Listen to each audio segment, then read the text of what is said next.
Sinyamalo adononga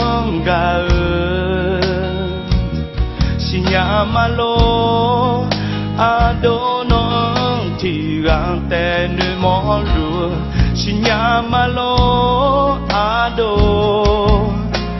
nong mangelenya nyukoni nong doluma mi pala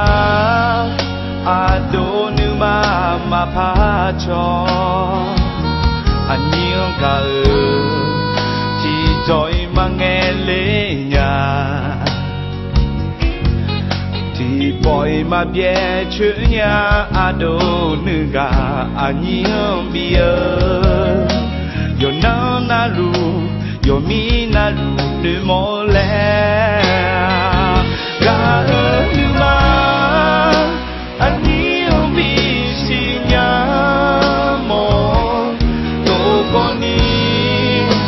anji ti boy ma da ne la ga ga huo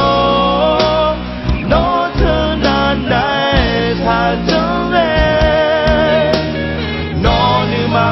te no tha pa ge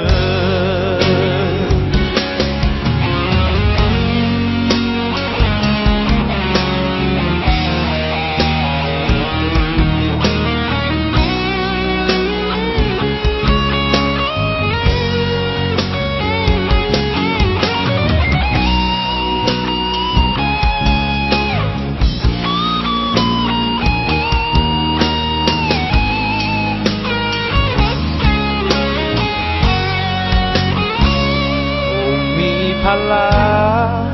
adonuma mapacho anying ga ti joy mangelenya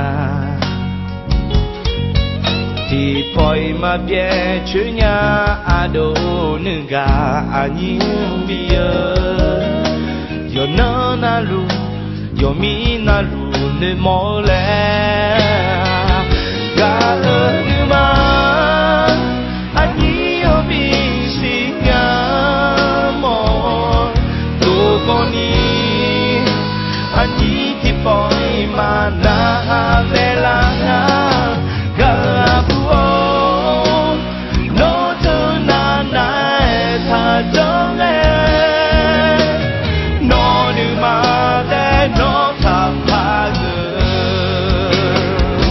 ga numa anyong bisinya mo to koni ani ti poi mana ha te la